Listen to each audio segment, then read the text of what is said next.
qui vient à toi la semaine prochaine selon ton signe astrologique. Les 6 premiers sont déjà sortis. Donc, je t'invite à la trouver dans la section vidéo si tu n'es pas abonné volontairement à la page.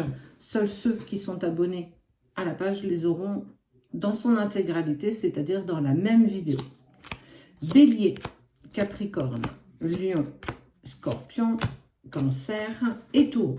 Ce qui vient à toi la semaine prochaine selon ton signe astrologique. Tu peux aller voir ton ascendant, ton signe lunaire, celui de la personne que tu aimes, ton père, ta mère, ta meilleure amie, peu importe, tu fais comme tu en as envie, fais preuve de discernement comme d'habitude.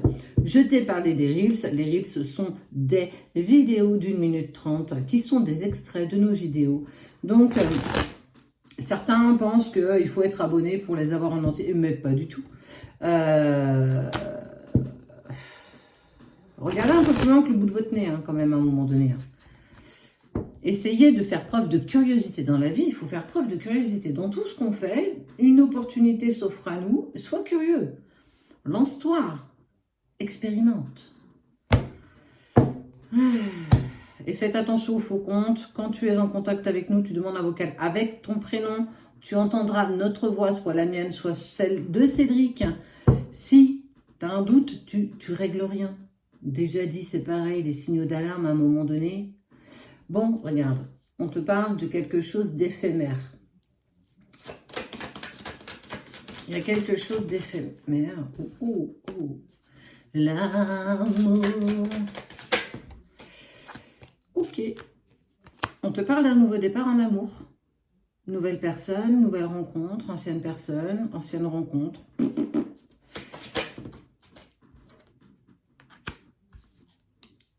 Alors, un nouveau départ, mais qui prend du temps parce qu'il y a l'escargot qui ressort. Ça, c'est toi, avec cette peur profonde. T'es pas en rouge, donc il y a cette peur profonde, certainement, de recommencer les mêmes schémas, peut-être les mêmes erreurs, un certain manque de confiance en toi.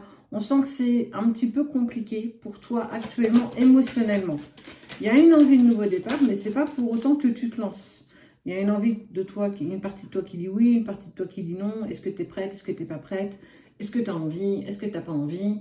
On est vraiment sur ces questionnements. Oui, j'ai pas mis mon micro. Il faut que j'arrive à le régler. En tout cas, on parle du couple. Bon, en tout cas, on est sur quelqu'un que tu connais déjà parce qu'on voit qu'il ne se passe pas grand-chose avec cette personne. Le terrain est aride. C'est très sec, il ne se passe pas grand-chose. Il n'y a pas de soleil, il n'y a pas de pluie, il n'y a pas de nuit, il n'y a rien. C'est stérile. Et puis, il y a cette sortie qui arrive pour toi. Alors, ça peut être une invitation à un anniversaire prochainement, à un baptême, à un mariage, je ne sais pas.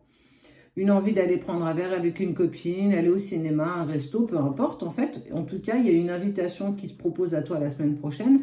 Et il y a cette rencontre inopinée qui arrive. Tu vas croiser à nouveau cette personne et tout va remonter comme si rien n'avait bougé.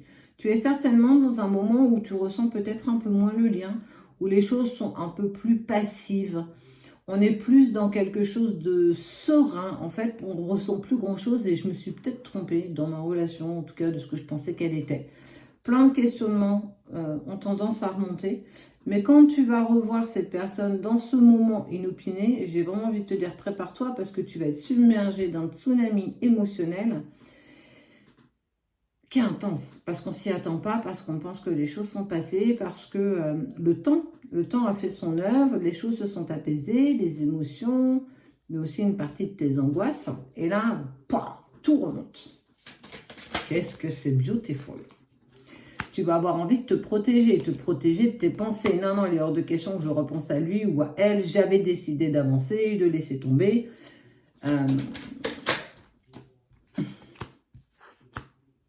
Ça va faire renaître l'espoir en toi, ça va faire renaître l'envie, ça va faire renaître tout ce que tu as pensé avoir accepté, délesté, oublié, laissé derrière toi. Et en fait, tout revient à un moment donné. Et j'ai vraiment envie de te dire que tu ne t'y attends pas.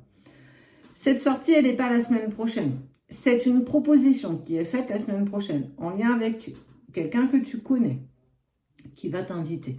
Il y a de toute façon un rendez-vous, quelque chose qui se met en place. Et lors justement de ce rendez-vous, il y a cette vision de la personne que tu pensais avoir oubliée. Tu pensais pouvoir prendre un nouveau départ, peut-être avec une autre personne, une tierce.